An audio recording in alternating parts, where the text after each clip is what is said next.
Hello, everyone. My name is Jeanino, and welcome to Alfa Art Gallery's artist interview with Frederick Ballet. Ballet is an artist and retired orthopedic physician based in Long Beach Township, New Jersey, who explores the natural and surreal world through his digital photography and encaustic paintings. Works by him are currently on view at Alfa Art Gallery's 2024 Winter Photography Exhibition, The Art of Perspective. We're so happy to have you with us here today, Frederick. First, how are you doing? I'm fine. Thank you for having me. All right, that's good to hear. Now, to start off, I know that you mainly specialize in photography and much of your paintings are inspired by the photos you take. Could you tell us a little about your personal history with photography as a medium and what it means to you? Sure. Um, I started my interest in photography when I was a teenager. I started with an old Olympus camera, and I used to take pictures in the zoo and the beach. And my father was interested in photography at the time. So this is in the analog days. So we would work in the darkroom together, and that interest kind of stayed with me. With family commitments and work commitments, you mentioned I was an orthopedic surgeon. Uh, I was actually an orthopedic hand surgeon. I really did not have the time to pursue my interest between family and work requirements. So as I was getting closer to retirement, about 6, 7 years ago, I wanted to renew this interest. And one of my sons actually bought a workshop voucher for me at Philadelphia Photo Art Center, known as PPAC. It's now Tilt Institute in Philly. And I went to talk to the education director, and he started telling me what they have in their program, what's available. And I said, your certificate program sounds good to me. So the heck with the voucher for just a workshop. Well, let's go with the whole program. And that encompassed a requirement of about a dozen courses you had to take. You had to do a capstone lecture and a capstone lecture and exhibit, and also publish a book. And there was a lot of coursework and extra work involved. But it was great because it gave me the tools that I needed to do what I wanted, where my interests lie. So that's basically my where my initial interest came from, and what I try to project in my images and the encaustic paintings, which, as you mentioned, are based on my photographic images, is a sense of abstraction. My photos actually range from realism. It'll take a look at a scene, a composition, and it'll take a picture, look very real. And the spectrum goes to impressionistic, to abstract, to even surreal. My favorite images are the abstract images that give the viewer just the little bit of an anchor of reality.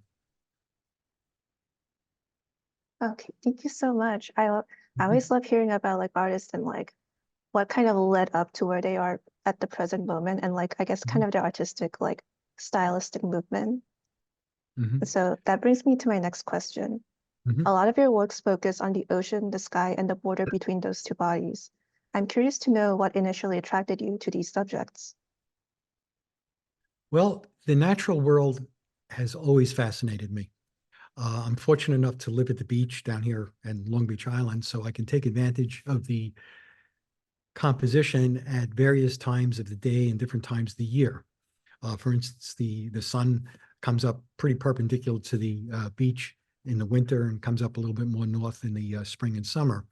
And the light is different. The light changes within moments. It's amazing when you study it. Um, Whenever and most of my images, not, I shouldn't say most, but a good deal of my images are taken in the same section of beach right across the street from me. Um, and it always fascinates me whenever I think I can't possibly find another image or something else to shoot. There's just always something else to find. There are pictures all around us if you know where to look. I love that like quote you closed off with. And your photos have a very painterly quality to them. They remind me a lot of impressionistic paintings in your use of Mhm. light and color. Could you Mhm. guide me a little on how you create these looks? Well, the short answer is a lot of trial and error. Um, Again, the work I did, the studies I did at the Philadelphia Photo Art Center gave me the tools, but the images that I submitted at Alpha uh, really is a result of a lot of trial error, trying different techniques, and my techniques are basically a combination of things. First, you have in-camera techniques. When you take the picture, there are certain settings in the camera, certain techniques that you could use with the camera to achieve the aesthetic you're looking for. So the way I achieve the images are a combination of in-camera techniques and what I do in post. In post, meaning the digital darkroom, Photoshop and Lightroom. Um, I'll use multiple exposures. I'll blend them with different blending modes. I'll use intentional camera movement, which is an in-camera technique where you actually move the camera while the exposure is happening. I'll use a tool in Photoshop called um, path blur many times to achieve more of a movement technique than I can achieve in the camera sometimes. Um, so it's a variety of techniques that I use. Oh, okay. My next question actually kind of goes in line with what you just talked about. Are you someone who spends a lot of time workshopping what image you're going to capture and how the final piece will look? Or do you prefer to work more spontaneously? In a word, I choose to work more spontaneously. However, that being said, I can spend literally 5 minutes on an image in post, up to 2 hours in post. It depends on what I'm trying to do. Um,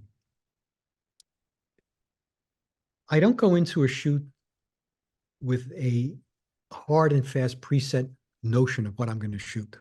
I like to be spontaneous. I'll go to the setting, and many times I'll go with a certain rough plan and abandon it completely, depending on the light, the composition, the conditions, the prevailing conditions. So I like the spontaneity. Um, the way I also approach my editing is more spontaneous. I do have certain formulas that I use to achieve certain types of aesthetics, depending on what I want to achieve finally. But for the most part, if I look at an image and you say, well, how did you do that? And I many times can't tell you exactly because I will just let the creative process flow, and I'll do a little of this, a little of that, and just keep working on that image until it's the way I want it. So that's the way I like to do things. Oh, okay. Thank you so much for your answer. Uh-huh. I'm always curious to know like how photographers work and like how they approach these subjects and stuff, because I come from more of like a painting background, so I'm always like fascinated. Like just how do you know when the right moment is gonna come or not? Ah, many times you don't. Now, to take a good picture, to take a good image, you have to be extraordinarily lucky in the setting, the light, etc. Setting composition has to just gel. But most of the time, you got to do your homework. You got to go to the place where you want to take a picture and have a rough idea of what you want to achieve. Know when the light is going to be just the way you want it. The sun is going to be the way you want it. The wind might be blowing too strong that day to achieve what you want to achieve. So you have to be. I guess the word there is be flexible. Flexibility is important. Um, Again, my favorite images are those that are more abstract. I see. And then may I also ask how you were introduced to digital manipulation and kind of how you developed your current art style in regards to photography? Well, again, my time at the Philadelphia Photo Art Center gave me the tools, gave me the technique. I mean, we learned composition, we learned lighting, we learned the digital darkroom, we learned bookmaking, we learned print making, and I used to do my own printing. If you notice, I'm gonna digress a little bit. Most of my images are presented as a face-mounted acrylic, which means that the digital file is printed on a photometallic paper that's bonded to an acrylic. And then in back of that, you have dye bond, which is an aluminum composite for rigidity. So I started doing my own printing when I presented the images in this fashion, and I did large format printing because my stuff looks good, looks better in my estimation when it's large because it's just very vibrant and colorful. So that taught me an awful lot when I started to do my own printing, because when you start taking your digital file and you blow it up to, let's say, 60 by 40 inches, you really, really see every little tiny mistake in the file. And that forces you to a new level of um, uh, uh, expertise or achievement, because let's say a dust spot might appear that you didn't appreciate in a 30 by 20. So really, I feel made me a better photographer doing my own printing. Now I found a place that does the mounting and the printing that I trust, but that was a big part of it, learning your own printing. Yeah, I'm at the gallery right now, and your photos are actually mounted just across from me. And like when I Uh-huh. first came in, it looked so much more intense than it did on the computer originally when I saw them. Like the colors really just like stand out so much, and they almost look like you mentioned, the surreal factor. Like it took me a second to realize where is the sky and where is like the ground. It's like a Uh-huh. Uh-huh. very intense emotion I'm getting from your works from here. Well, thank you. That's what I want to achieve. I want my goal when people look at my work is to achieve just what you said, that emotion, that feeling. If I achieve that, or if the client or individual feels that, then I've done my job. Um, I want them to look at the picture. I want them to look at the image and feel a sense of timelessness, peace and timelessness. Okay. My next question is kind of broad. What inspires you? Are there any artists or things from your life that you feel has heavily influenced your art practice? Um, well, again, I mentioned that the natural world is just fascinating to me, and that guided me in the direction of landscape photography as opposed to portrait or street photography or product photography. I mean, there's a whole bunch of genres out there of photography. Um, as far as artists, I guess Ansel Adams, way back when I was a teenager, he was probably one of my first inspirational artists. And then later on, Michael McKenna, he's more minimalist landscape photographer. But um, Ansel Adams, the use of light uh, um, and dark and shadow, that inspired me. And Michael McKenna with his minimalistic scape photography, uh, that's what inspired me. Um, Marc Chagall, his famous quotation of Marc Chagall, great art picks up where nature ends, meaning art owes its origins to the beauty of the earth. And that's one of my favorite quotes because it just resonates with me and the work I do. I see. Now correct me if I'm wrong, but you Mhm. also live nearby the beach, right? And like Yes. from your bio, I saw that you're very active. Like you do kite sailing, like sailing regularly, and also fishing. So like, do you Yes. think having like access to like the natural world, really like quite literally just around you, has like influenced like your creative process a lot? Oh, no, no, no question. No question.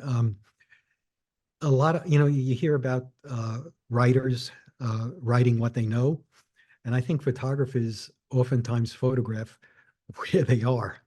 Um, it's the rare photographer that has the time and the means to travel the world and go to these exotic places. And that's all very well and good. I mean, I would love to, travel 8 months a year and go to all of these exotic places, but I don't know as my photography would be any better. I don't know if I would create any better images or more emotional images. Um, I mean, it does matter where you are, but it's not an exclusive factor. Yeah, no, I really agree. Like with other artists, I've also noticed that, like the things that are closest to them, whether it's like their home, where they're from, or like their family and friends, like those are kind of like the things that end up really shaping the kind of art you make. Mhm. Yes. And yeah, so to my next question, could you tell us a little about what's next? Are there any works, shows, or personal projects that you would like to share with the audience?